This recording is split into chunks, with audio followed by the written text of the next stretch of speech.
Eu acho bastante provável que a humanidade seja apenas uma fase passageira na evolução da inteligência. Geoffrey Hinton, professor da Universidade de Toronto, também chamado do padrinho da inteligência artificial. Na noite do 8 de outubro de 2024, um homem estava dormindo profundamente no quarto de um hotel baratinho na Califórnia.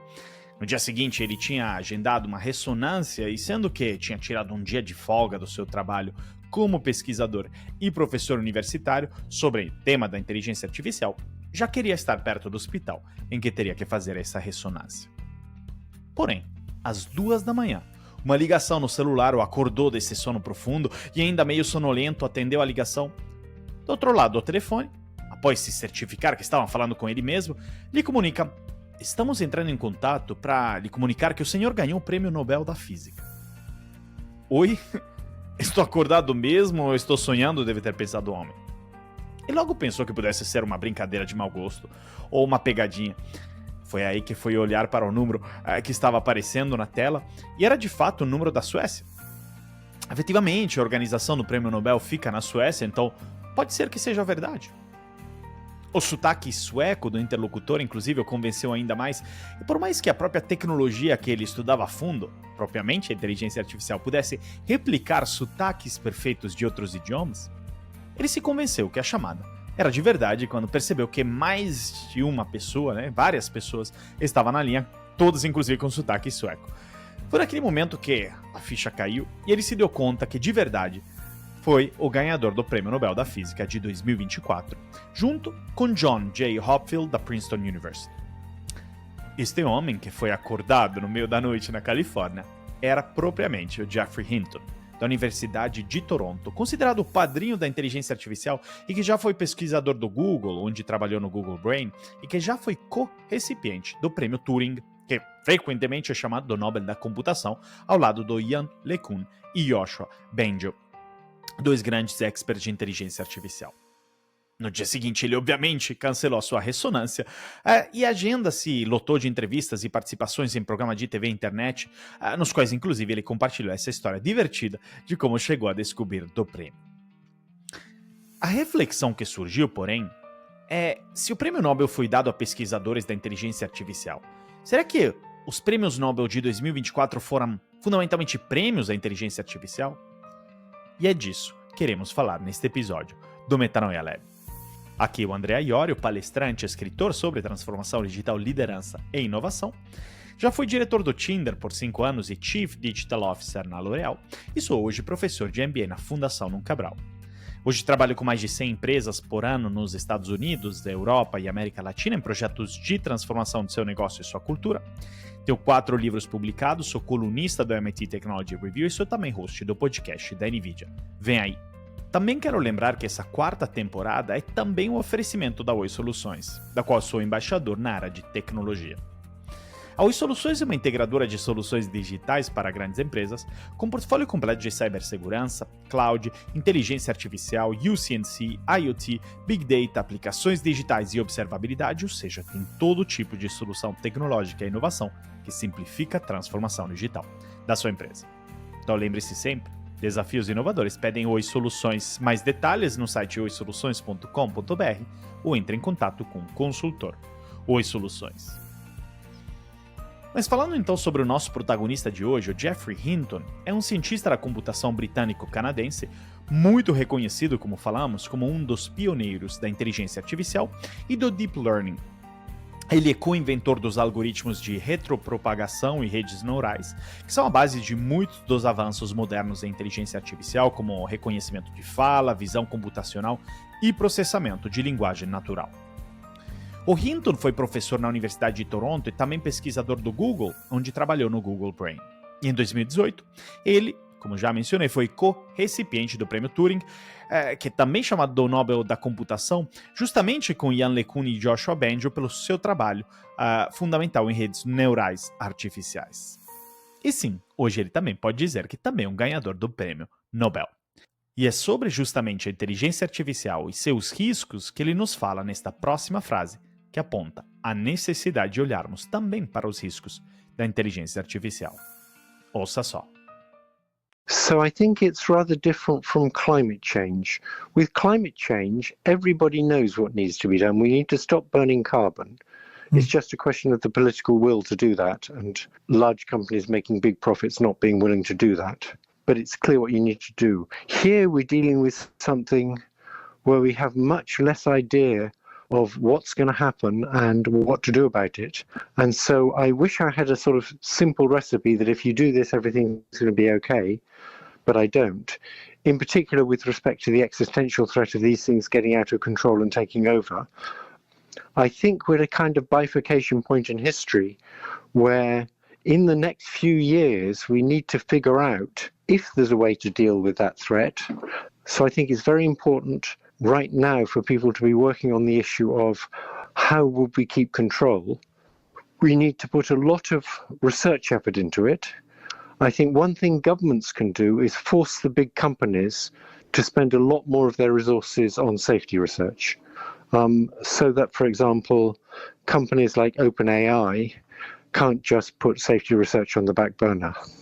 Então, eu acho que isso é bem diferente da mudança climática. Com a mudança climática, todos sabem o que precisa ser feito. Precisamos parar de queimar carbono? É apenas uma questão de vontade política para fazer isso e as grandes empresas que lucram muito não estão dispostas a fazer isso. Mas está claro, pelo menos, o que é necessário fazer. Aqui estamos lidando com algo em que temos muito menos ideia do que vai acontecer e o que fazer a respeito. E eu gostaria de ter uma espécie de receita do que, se você fizer tudo isso, tudo ficará bem, mas eu não tenho. Em particular, com relação à ameaça existencial de essas coisas saírem do controle e assumirem o controle. Acho que estamos em um ponto de bifurcação na história, onde nos próximos anos precisamos descobrir se há uma maneira de lidar com essa ameaça. Portanto, acho que é muito importante agora que as pessoas estejam trabalhando na questão de como manteríamos o controle. Precisamos dedicar muito esforço de pesquisa a isso. Acho que uma coisa que os governos podem fazer é forçar as grandes empresas a gastar muito mais de seus recursos em pesquisas para melhorar a segurança. Assim como, por exemplo, empresas como a OpenAI não podem simplesmente deixar a pesquisa em segurança da IA em segundo plano. Após a divulgação do Prêmio Nobel de 2024 para Geoffrey Hinton, a primeira grande curiosidade que chamou a atenção de muitos especialistas e até do próprio Geoffrey Hinton foi: por que Nobel da Física? Porque afinal ela aparenta não ter muita conexão com a inteligência artificial. Porém, de fato, o trabalho que garantiu o Geoffrey Hinton e o John Hopfield do Nobel da Física foi sobre redes neurais. E foi sobre artigos que eles publicaram na década de 1980 que descreveram redes neurais rudimentares. Embora muito mais simples do que as redes usadas pela IA generativa moderna, como o ChatGPT ou Stable Diffusion, suas ideias lançaram as bases sobre as quais pesquisas futuras foram construídas. O Hopfield explorou essa ideia pela primeira vez em um artigo de 1982 sobre redes neurais. Ele descreveu um tipo de rede neural, mais tarde chamada de rede de Hopfield, formada por uma única camada de neurônios interconectados. E esse artigo, que originalmente foi categorizado sob a biofísica, dizia que uma rede neural poderia reter memórias de qualquer subparte razoavelmente grande. O Hinton expandiu esse trabalho para conceber a máquina de Boltzmann, uma rede neural mais complexa descrita em um artigo de 1985, coescrita pelo Hinton com David Ackley e Terence Serinovsky. Eles introduziram o conceito de unidades ocultas, camadas adicionais de neurônios que existem entre as camadas de entrada e saída de uma rede neural, mas não interagem diretamente com nenhuma delas. Isso torna possível lidar com tarefas que requerem uma compreensão mais generalizada, como, por exemplo, classificar imagens. Só que é interessante porque a conexão entre redes neurais e física não é uma via de mão única, mas sim de mão dupla. O machine learning, por exemplo, foi crucial para a descoberta do bosão de Higgs, onde de fato foram analisados dados gerados por bilhões de colisões de prótons. Nenhum ser humano sozinho teria conseguido fazer isso. Então, de novo, o prêmio Nobel da Física desse ano foi concedido, de fato, a dois cientistas da inteligência artificial, mas destacando estas grandes similaridades entre as duas áreas. A segunda grande curiosidade, porém não apenas do Nobel da Física de 2024, mas em geral sobre os prêmios Nobel de 2024 em geral, foi que outros grandes experts de inteligência artificial também ganharam. Em particular, o Demis Hassabis, o cofundador da DeepMind, adquirida pelo Google em 2014, esteve entre os 3 ganhadores do Prêmio Nobel da Química, ao lado do David Baker, da Universidade de Washington, em Seattle, e do seu colaborador da DeepMind, John Jumper, com o qual desenvolveu um modelo de inteligência artificial chamado AlphaFold, que resolveu um problema que tinha quase metade de um século, ou seja, prever as estruturas complexas das proteínas a partir de suas sequências de aminoácidos. E olha só, no Prêmio Nobel da Economia, o Daron Acemoglu, professor no MIT, que esteve entre os 3 ganhadores do Prêmio Nobel da Economia, junto ao James Robinson, com o qual coescreveu o popular livro de 2012, Why Nation Failed, e o Simon Johnson, com o qual coescreveu o mais recente livro de 2023, Power and Progress. E particularmente o Acemoglu, por mais que ele também ganhou o Prêmio Nobel da Economia este ano por seus estudos sobre a importância das instituições para a prosperidade das nações, então não necessariamente atrelado à inteligência artificial, guess what? Ele ficou super famoso e bastante viral até, controverso às partes, mesmo que eu de fato concorde mais com a teoria dele, com um estudo recém-publicado sobre a inteligência artificial que é The Simple Macroeconomics of AI, em que ele argumentava que o impacto da inteligência artificial na produtividade e PIB global não seria tão grande como apontado por quase todo mundo, que não seria um silver bullet para todos os problemas globais, mas ele de fato em específico conseguia atrelar apenas um aumento de 1 para 1,5% do PIB global na próxima década à inteligência artificial. Devido, inclusive, a um tema que é o paradoxo da produtividade, que é um tema que eu aprofundo no episódio 177 do meu podcast, do Metanoia Lab, esse número é significativamente menor do que qualquer outra provisão. Então a pergunta que eu não quero calar aqui é: podemos então dizer que praticamente os prêmios Nobel de 2024 foram praticamente prêmios para a inteligência artificial? E aqui a minha resposta é sim e não. Aliás, não e sim, porque eu quero começar com o não aqui.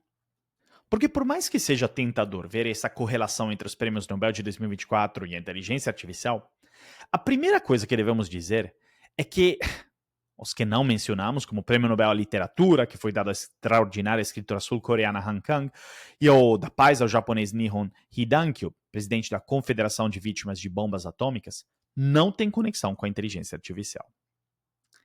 E em paralelo, como segunda grande constatação aqui, também nós não podemos afirmar isso, pois os prêmios foram dados justamente à inteligência humana na hora de desenvolver a inteligência artificial e de aplicá-la a problemas científicos, e não à inteligência artificial em si. O que me desculpa é a sutileza semântica, mas faz toda a diferença. Ou seja, ainda é um prêmio à inteligência humana. E terceiro, não vamos esquecer que o Daron Acemoglu apontava um impacto menor do que esperado da IA na economia, e não maior. Porém, aqui já pivotando para a parte sim da resposta, ou seja, que por uma certa perspectiva os prêmios Nobel de 2024 são prêmios para a inteligência artificial, quero refletir sobre o seguinte. Em primeiro lugar, os prêmios Nobel deste ano legitimaram a inteligência artificial como um campo científico e de pesquisa, e em particular legitimaram seu impacto interdisciplinar.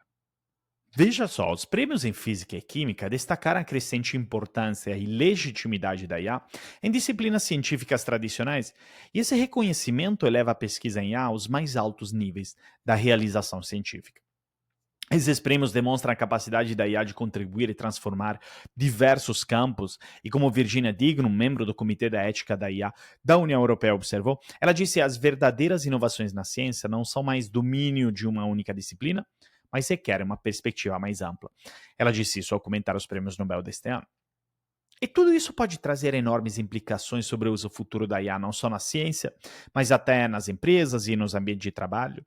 Veja só, o número de publicações sobre inteligência artificial triplicou entre 2010 e 2022, de acordo com uma pesquisa da Universidade de Stanford, que aponta ao fato que apenas em 2022 mais de 660 novas publicações sobre IA foram publicadas a cada dia. Isso antes do lançamento do ChatGPT em novembro de 2022, que deu início à revolução da IA generativa. Então podemos só apostar que após essa vitória da IA nos prêmios Nobel desse ano, esse número vai continuar aumentando. Em segundo lugar, a reflexão que não quer calar é: se hoje o Demis Hassabis do DeepMind ganhou o prêmio Nobel por um algoritmo de inteligência artificial que faz pesquisas científicas sobre proteínas, na medida que esse algoritmo se aprimorar e se tornar mais eficiente e produtivo do que outros pesquisadores humanos e fizer melhores predições, Quem deverá ganhar o prêmio Nobel daquele ano? O desenvolvedor do algoritmo ou o algoritmo em si? Veja que até o Demis deu sua perspectiva sobre isso.